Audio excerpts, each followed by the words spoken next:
মানে নাই। তারা কি বলে? কুরআনুল কারীমে আল্লাহ তাআলা বলেন, হাত্তা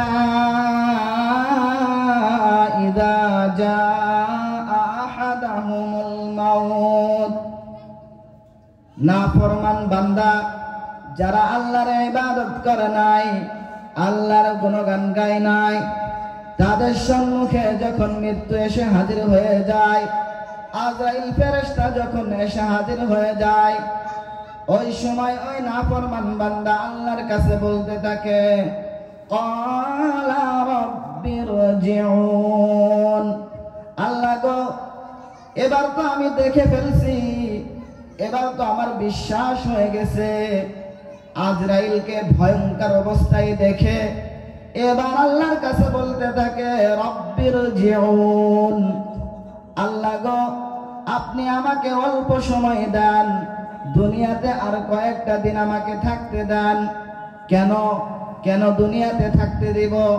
আল্লাহ তাআলা বলেন, লাআল্লি আ'মালু সালিহান ফীমা তারাকতু কাল্লা, আল্লাহ গো, দুনিয়াতে যে কয়দিন বেঁচে আছিলাম কোনদিন তোমার নাম নেই নাই, তোমার গুণগান গাই নাই, তোমাকে মানি নাই। এবার তুমি আমাকে একটু সুযোগ দাও, অল্প সুযোগ যদি তুমি আমাকে দাও, কি করব? আমালু সালিহান ফীমা তারাকতু কাল্লা, ভালো ভালো কাজ করব, নেক কাজ করব, যে কাজগুলো আমি কোনোদিন করি নাই। আল্লাহ তাআলা তখন বলবেন, কাল্লা, না না বান্দা, আমি তোমার এই কথা ভালো করে জানি। আজরাইল ফেরেশতাকে কারো সম্মুখে আমি পাঠাইয়া কোনোদিন আমি কাউকে ফেরত দেই নাই। আজরাইল ফেরেশতাকে দেখার পর তুমি যদি আমাকে মানতে চাও, আমাকে বিশ্বাস করতে চাও, আজও পর্যন্ত এমনটা আমার কোনোদিন আমি করি নাই। আজরাইল ফেরেশতাকে দেখার পর যদি কোনো মানুষ যদি বুজুর্গ হইতে চায়, আল্লাহর ওলি হইতে চায়, আল্লাহর পিয়ারা বান্দা হইতে চায়, তাহলে তো নমরুদ আর ফেরাউনও কি হইতো? আল্লাহর ওলি আব্দুল কাদের জিলানী হয়ে গেত।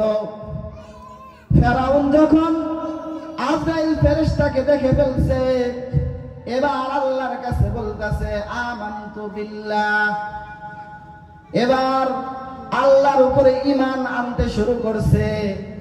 আল্লাহ ফেরেশতাকে হুকুম করে বলল, ফেরাউনের মুখের মধ্যে কি করো? কাদা মাটি দিয়ে চাপা দে, ধরো। এখন ঈমান আনা এটা কোনো গ্রহণযোগ্য না।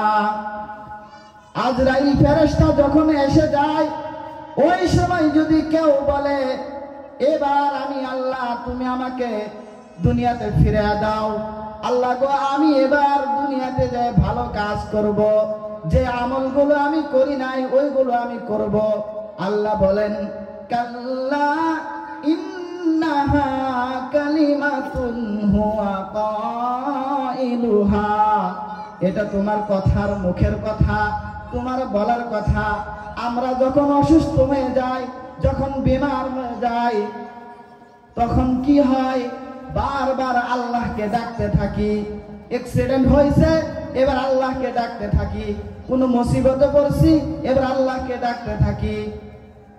মুসিবত শেষ, বেমার শেষ, সব কিছু ভুইলা আবার আগের মতো হয়ে যায়। বেমার শেষ মানে মসজিদও চিনি না, মাদ্রাসাও চিনি না, আর কোনো কিছুই চিনি না। আল্লাহ তাআলা বলেন, কাল্লা ইন্নাহা কালিমাতুন হুয়া কাইলুহা, এটা তোমার মুখের কথা। ওয়া মিন ওয়ারাইহিম বারযাখুন ইলা ইয়াউমি ইউবাসুন, এখন তোমার আজরাইল ফেরেশতা এসে গেছে, আর তোমার সুযোগ নাই। কিয়ামতের দিন আসা পর্যন্ত তোমাকে বারযাখ, এই জগতে তোমাকে থাকতে হবে।